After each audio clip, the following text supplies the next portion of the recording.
आजच डाउनलोड करा आणि तुमच्या आवडत्या मालिकांचा आनंद लुटा। अंबिकाताई, अगं तू पण मला माझ्या मोठ्या बहिणीसारखीच आहे ना। मी तुला राखी बांधू शकते। हो, बांधू शकतेस की। काय ग, इतकी चांगली आयडिया आहे आणि आत्ता सुचली तुला? मला नाही सुचलं। बरं ठीक आहे, जाऊ दे। ताई तू ये ना, बस मी तुला राखी बांधते। पण माझ्याकडे तर राखीच नाहीये। कोण म्हणालं तुझ्याकडे राखी नाहीये? हात पुढे कर। हाँ, हात पुढे कर।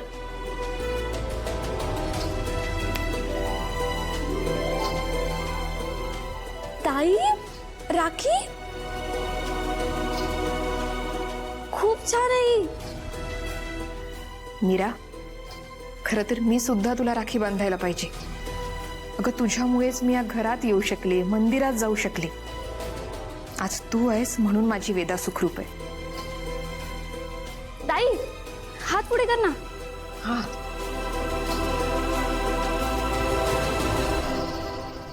येईल येईल, माझी बहीण सुद्धा ना नक्कीच येईल। आणि ताई, माझी ताई आली ना की मी तुम्हा दोघींनाही राखी बांधे ना।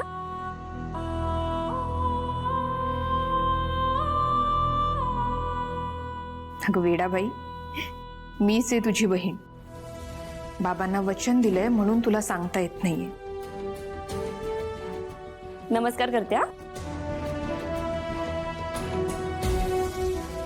ताई आशीर्वाद दे ना।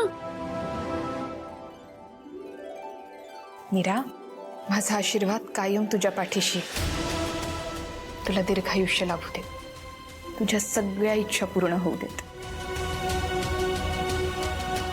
ताई माझी फक्त एकच इच्छा आहे, माझी ताई मला लवकरात लवकर भेटली पाहिजे।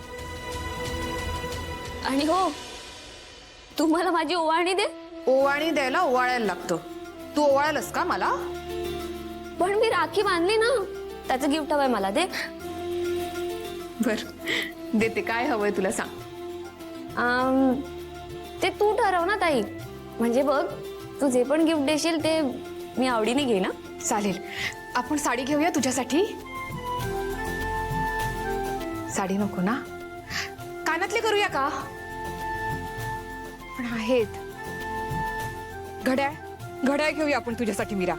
नाही, थांब थांब, मी व्यवस्थित काहीतरी ठरवते आणि छान गिफ्ट आणते तुझ्यासाठी। चालेल? बरं चालेल। ताई, गिफ्ट वरून आठवलं, उद्या वेदाच्या बाबांचा वाढदिवस आहे ना। हो, माझ्या लक्षात आहे। पण तुला कसं माहिती? अथर्वने सांगितलं? नाही नाही ताई, अगं या घरात आल्यापासून ना मला सगळ्यांचेच वाढदिवस माहित झाले। आणि अॅनिव्हर्सरीला जेव्हा मंदिरात जायचं ठरवलं ना, तेव्हा वेदाच्या बाबांचा सुद्धा वाढदिवस विचारला होता मी अनन्याताईंना।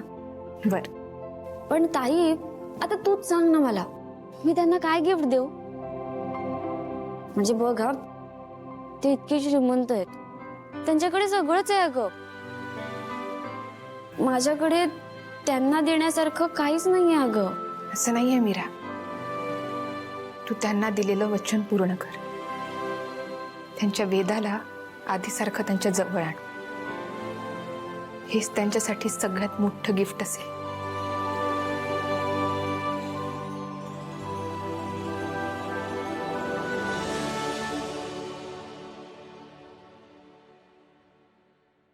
वेदा, काय ग, झाला का अभ्यास? नाही ना, खूप राहिलाय। बरं बरं, तू कर पूर्ण, मी तुझी बॅग भरते हा तोपर्यंत।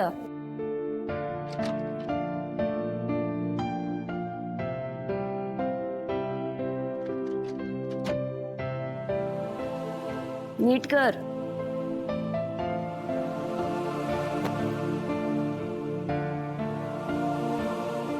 वेदा, अगं टाइम टेबल लिहिलेली वही कुठे? दे ना जरा। तुझ्या मोबाईल मध्ये असेल ना टाइम टेबल। वेदा, मी तुला म्हणाले होते ना वहीत लिहून ठेव म्हणून, नजरेसमोर राहतं अगं। का नाही लिहिलंस तू? आई थांब ना, मला होमवर्क करू दे ग। हे बघ, आजच्या दिवस मी बघते मोबाईल मध्ये, पण अभ्यास झाला की लिहून ठेव. हो.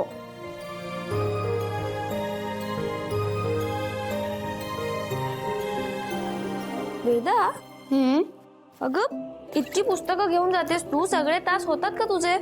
हो होतात ना. बर.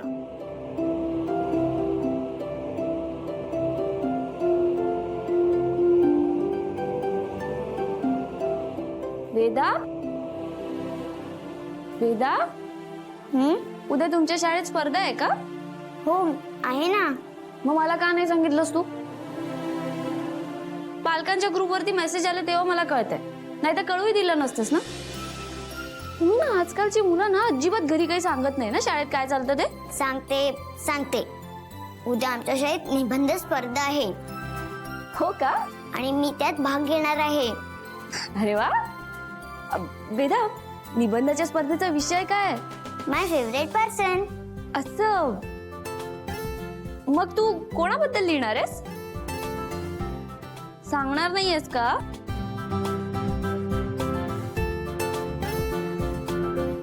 अच्छा, सस्पेन्स आहे का? बर.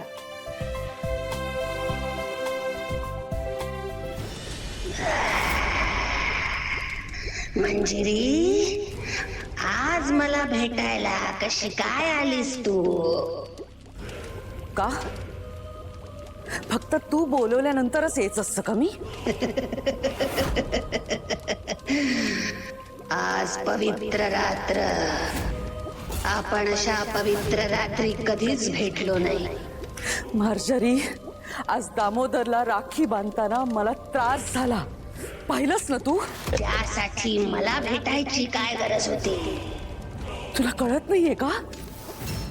श्रावण महिना सुरू झालाय, एका मागोमाग एक सण सुरू होतील आता. आज साधं ओवाळताना मला इतका त्रास झाला, मग या सणावारात सहभागी कशी होऊ मी? मी तुला आधीच सांगितलंय मंजिरी, पवित्र गोष्टींपासून दूरच राहावं लागणार आहे तुला.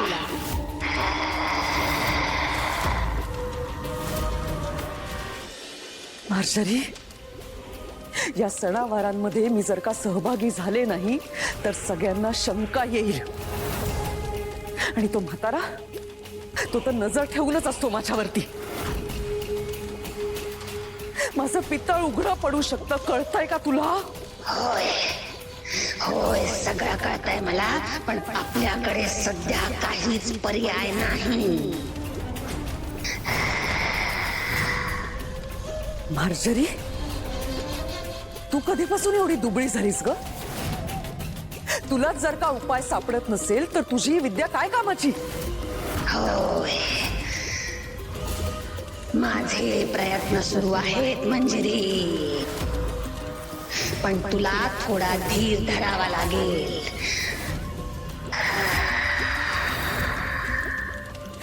मी तुझ्याकडे फार अपेक्षेने आले होते, पण मला असं वाटतंय की या सगळ्यातून मलाच काहीतरी मार्ग शोधावा लागेल.